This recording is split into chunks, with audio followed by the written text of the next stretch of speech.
জীবনে এতটুকু পথ আসতে অনেক কিছু হারিয়েছি, আবার অনেক কিছু পেয়েছি। মানুষ চিনেছি, বাস্তবতা বুঝেছি, মানিয়ে নিতে শিখেছি। সব কিছু নিঃশব্দে মেনে নিতেও শিখে গেছি। অনেক স্মৃতি জমিয়েছি, যেসব স্মৃতি পৃষ্ঠায় পৃষ্ঠায় অপূর্ণতায় রয়ে গেছে জীবনে।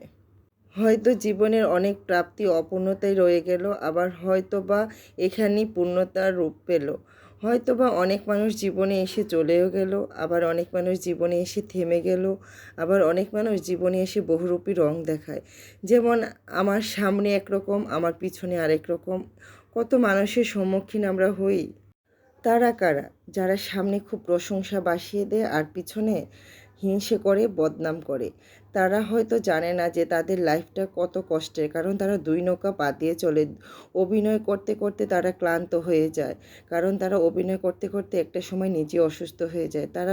এই মানুষগুলির না ট্রিটমেন্টের খুব বেশি প্রয়োজন, না হয় তারা একটা সময় মানসিক রোগী হয়ে যাবে। আজ শুক্রবার, ছুটির দিন ছিল। আমার ঘড়িতে যখন ভোর 4:26 বাজে, তখনই ফজরের আজান দিয়ে ফেলে। এর আগে আমার ঘুম ভেঙে যায়, আমি উঠে যাই। তো যাই হোক, নামাজ পড়ার পরে না আমার আর ঘুম আসছিল না। তো মনে হচ্ছিল যে অন্ধকার বাহিরে আমি উঠে একটু আলু ভাজি করি, সেটা দিয়ে রুটি খাবো। তবে আলু ভাজি না, পাঁচফোড়ন দিয়ে করলেই রুটি দিয়ে বা পরোটা দিয়ে খেতে বেশি ভালো লাগে। তো যাই হোক, পাঁচফোড়ন ছিল না, কারণ বেশ অনেক দিন হয় আলু ভাজি খাওয়া হয় না। তো আজকে ধনিয়া পাতা দেওয়া করলাম, তো খেতে মোটামুটি লেগেছিল, যে অতটা ভালো লেগেছিল তা না।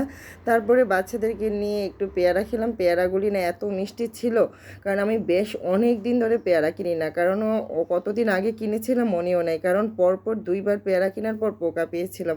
ওই ভয়ে না আমি পেয়ারা কিনতে মানে একদম ইচ্ছেই হয় না। তো আজকে যাই হোক, পরিচিত একটা লোক ডেকে বললো যে মা, তুমি পেয়ারাগুলি নাও, খেয়ে দেখো, অনেক মজা পাবার। যদি মজা না পাও এসে বলবা। আমি বললাম যে মজার চাইতে পেয়ারাতে যে পোকা থাকে সেটাকে আমি ভয় পাই। উনি বললো যে তোমার বাসার কাছে, পোকা হলে ফেরত দিয়ে যেও। তা ওনার কথায় আমি আনলাম, এনে অনেক বেশি মজা পেয়েছিলাম, এত মিষ্টি ছিল।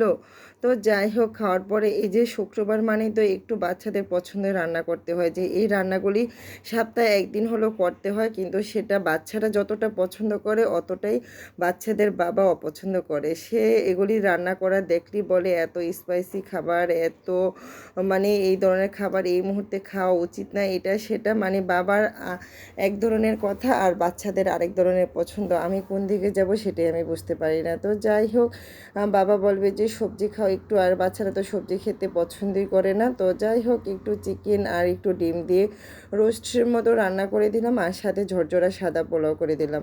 কারণ গত সপ্তাহে এটা করে দিয়েছিলাম, বাচ্চারা অনেক বেশি পছন্দ করেছিল। তো ওরা যে খাবারটা পছন্দ করে ওইটা পরপর কয়েকবার খেতে চায়, তারপরে কয়েকবার খাওয়ার পরে নিজে থেকেই চুপ হয়ে যায়। তো যাই হোক, সবাই ভালো থাকবেন, সুস্থ থাকবেন। আজকের মতো বিদায়, আল্লাহ হাফেজ।